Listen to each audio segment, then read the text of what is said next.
ఈ personal real nominal account సంబంధించి 3 into 2 6 formulas. Personal అకౌంట్కి 2 ఫార్ములాస్, రియల్ అకౌంట్కి 2 ఫార్ములాస్, నామినల్ అకౌంట్కి వచ్చేసి 2 ఫార్ములాస్. ఓకే, వాటిని ఇప్పుడు మనం డిస్కస్ చేస్తాం. Okay, so the first one is personal accounts. దీని రూల్స్ ఏంటంటే debit the receiver, credit the giver. Okay,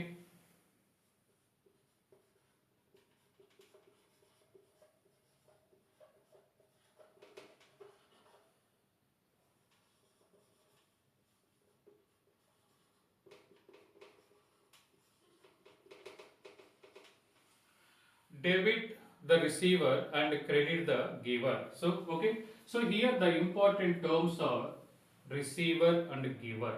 Who is the receiver? Receiver means the person who receives benefit from us. Who receives benefit from us is known as receiver. మన నుంచి ఎవరైతే benefit పొందుతున్నారో అతన్ని receiver అని, మనకి ఎవరైతే benefit ఇస్తున్నారో అతను వచ్చేసి giver. So both the terms should be used only for outsiders and not for us. Once again, the person who receives benefit from us is known as a receiver. The person who gives benefit to us is known as giver. Okay, so let us explain one example. First one,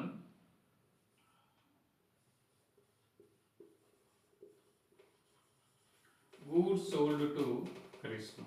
Okay, say 10,000. Goods sold to Krishna 10,000. So this is the credit transaction. The credit transaction. In this transaction, what is the personal account? Good. So here the personal account is Krishna. Oh Krishna, we are selling goods to Krishna. So here Krishna is the receiver. Krishna is the receiver. Hence Krishna account is debited. So that means debit the receiver. Rule మనకు ముందు వచ్చేసి Krishna receive చేసుకుంటున్నాడు కాబట్టి అతను receiver అవుతారు, కాబట్టి అతని account వచ్చేసి మనం డెబిట్ చేస్తాం. Okay, so once again goods sold to Krishna. So here Krishna is the personal account, he is the receiver, hence Krishna account should be debited. Take another example.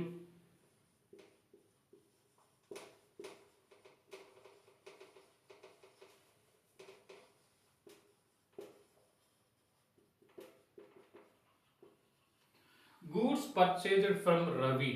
So we are purchasing goods from Ravi. Okay, so here Ravi is the giver. Ravi is the giver. So we are purchasing goods from Ravi.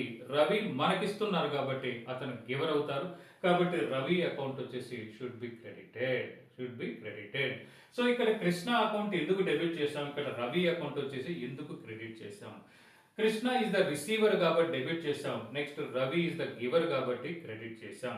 అంటే ఇక్కడ సింపుల్గా చెప్పాలంటే మీకు ఇచ్చిన ట్రాన్సాక్షన్లో name of the person కానీ firm కానీ మీరు ఐడెంటిఫై చేస్తే ఆ name of the person or firm personal account కిందకు వస్తుంది. ఆ పర్సనల్ అకౌంట్ కనుక తను రిసీవర్ అనుకుంటే డెబిట్ చేయండి, గివర్ అనుకుంటే క్రెడిట్ చేయండి. That's all. Okay, next second one is the real accounts. So real అకౌంట్స్లో మనకు వచ్చేసి ఏమొస్తాయంటే ఆల్ అసెట్స్. మీకు ఇచ్చిన ట్రాన్సాక్షన్లో అసెట్ అనే పదాన్ని రికగ్నైజ్ చేయగలిగితే ఆ అసెట్ ఏ అకౌంట్ కిందకు వస్తుందంటే రియల్ అకౌంట్స్. ఓకేనమ్మా, గుడ్. నెక్స్ట్ దీని రూల్స్ ఎలా ఉంటాయంటే డెబిట్ వాట్ కమ్స్ ఇన్.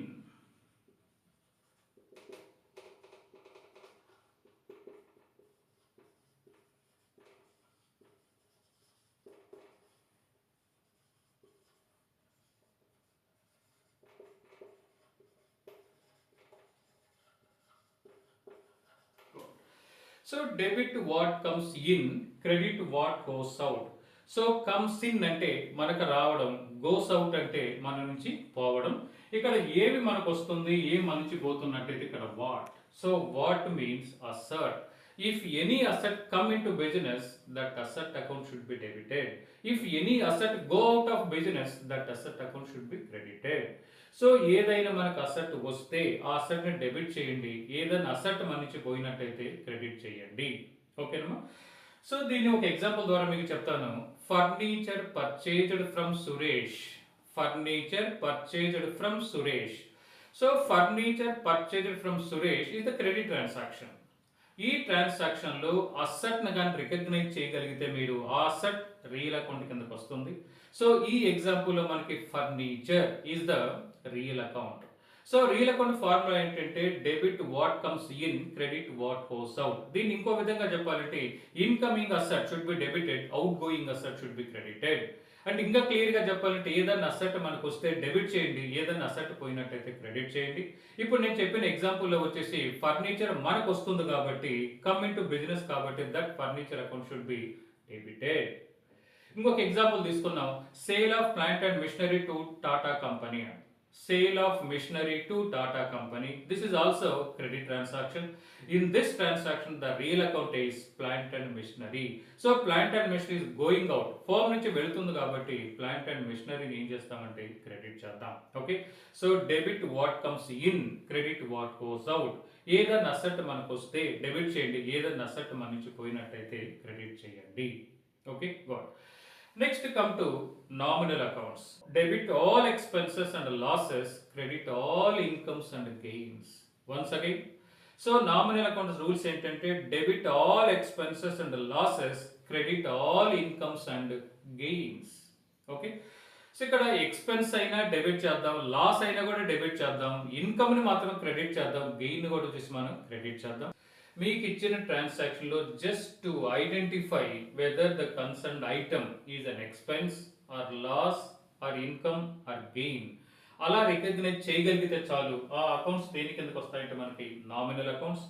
ఆ నామినల్ అకౌంట్స్ టూ ఫార్ములాస్ ఉన్నాయి, debit all expenses and losses, credit all incomes and gains. అంటే ఎక్స్పెన్స్ అయినా లాస్ అయినా ఆ ఎక్స్పెన్స్ ని ఆ లాస్ ని డెబిట్ చేయండి, ఇన్కమ్ అయినా గెయిన్ అయినా ఆ ఇన్కమ్ ఆ గెయిన్ వచ్చేసి క్రెడిట్ చేయండి. సింపుల్ గా చెప్పాలంటే debit all expenses, credit all incomes. For example salaries paid,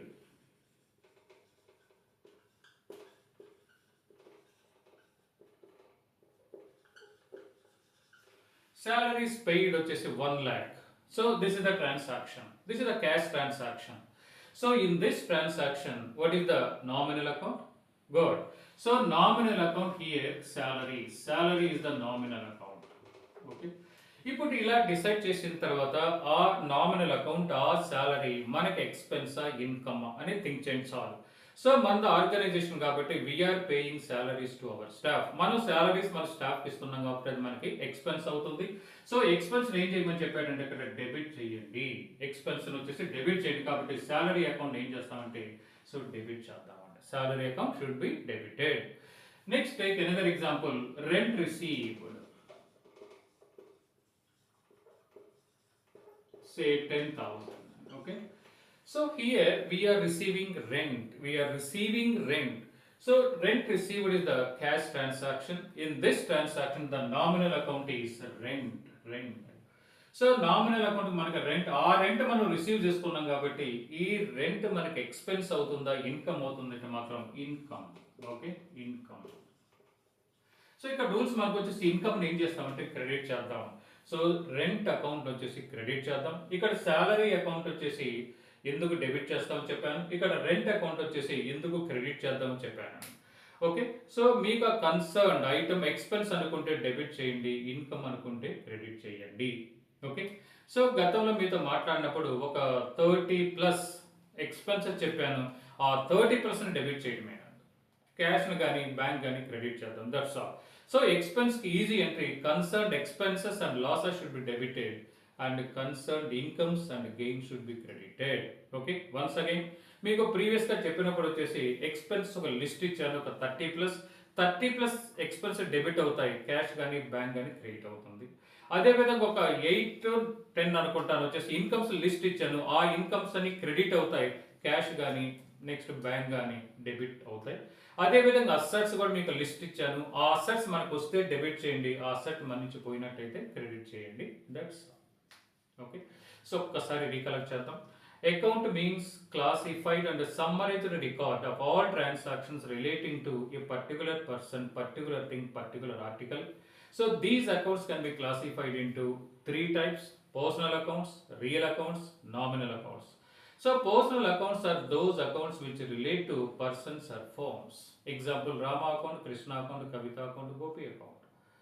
Real accounts means accounts dealing with properties or assets of the firm. Best example for assets: land and building, plant and machinery, vehicles, furniture, etc. etc. Next, nominal accounts are those accounts which relate to all expenses, all losses, all incomes and all gains. Expense కు ఒక beautiful example salaries. Next income వచ్చేసి interest received. Okay, next formulas. Personal account formula వచ్చేసి debit the receiver, credit the giver. Next real account formula వచ్చేసి debit what comes in, credit what goes out. Next nominal account వచ్చేసి debit all expenses and losses, credit all incomes and gains. దీన్ని ఇంకో విధంగా చెప్తాను. Personal accounts వచ్చేసి మనకి receiver account should be debited, giver account should be credited. అదే real అకౌంట్స్లో వచ్చేసి incoming asset should be debited, outgoing asset should be credited. Next, in case of nominal accounts, all expenses and losses should be debited and all incomes and gains should be credited. That's all. ఇది మనం ఈ రోజు మాట్లాడిన area. దీని గురించి ఈ accounts rules of debit and credit గురించి నేను డీటెయిల్గా మళ్ళీ ఇంకో క్లాస్లో తీసుకుంటాం. అంతవరకు bye. Okay, thank you very much.